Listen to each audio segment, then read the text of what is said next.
My son bought me a hooker? No, he didn't buy me for you. Oh, what a relief. He just wants me to marry you. No, okay, well that makes it better. So he climbs down the treehouse and decides to have a conversation with his son. With his pants still off. Okay, that's it. I'm convinced. This kid's gonna grow up to be Denny from The Room. The social awkwardness, the sexual frustration, his backstory's filled in. We now know why he's so scary.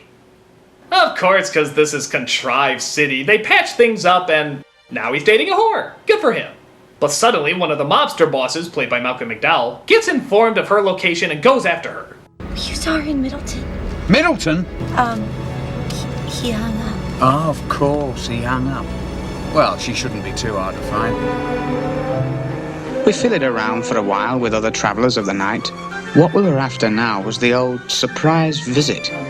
That was a real kick, and good for laughs and lashings of the old ultra-violent. He happens to enter right into the store that V happens to be shopping in, and even though he's standing right next to her, he doesn't manage to pick her out. This is why you send hitmen to do your dirty work, you schmuck. They actually can tell a woman from the exact same woman wearing sunglasses. So V tries to flee town because her life is in danger, but heck, not after showing up to Frank's sock hop. Bring the danger to the children, I always say.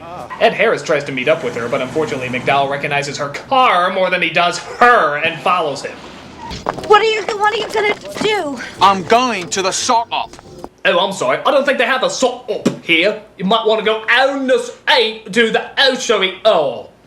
So everybody meets up at the sock up, and they have themselves a little fight. We then partake in screenwriting cliché number 33, the kid shouting yes. Yes! Right before we take part in screenwriting cliché number 246, the little kid's comedically driving a car.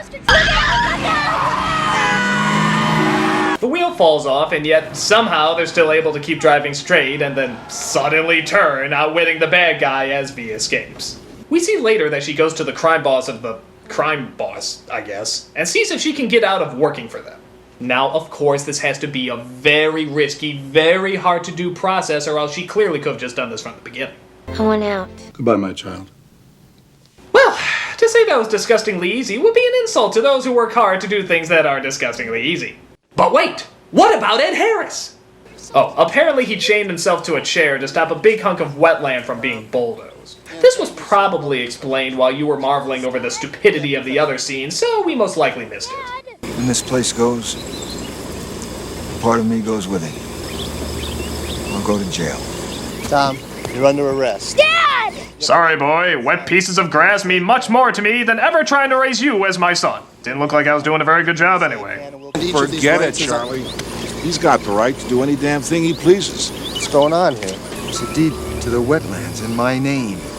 That's right. It turns out V found the stolen money that was hidden in the car and used it to preserve the piles of mud from being destroyed. And to make it up to her, he's gonna name the wetlands after her. It's wet, smelly, and full of algae, so it just seems logical. Tell me I'm worth waiting for. You're worth much more than that. And just when you think this movie couldn't possibly give you any worse writing... You know what? There is a place you can touch a woman that'll drive her crazy. Where? Her heart. My god, did you see that? Holy smokes! If you slow it down really carefully, you can see the devil actually trying to escape through that line. Wow, now that's literally ungodly horrendous. So that's Milk Money, a creepy premise with a creepy delivery. I don't know, maybe if this was made in France as an independent film with a hard R, maybe something could have come from this. But as the quirky little comedy that gives a shrug at every joke, it's pretty unforgivable. You feel uncomfortable watching it and just wonder what the hell's gonna happen to these dirty little people a few years from now. Well, for most of them. It's not funny, it's not charming, it's just sick.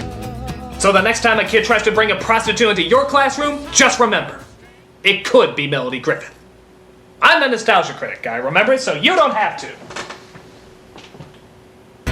This heart was almost taken.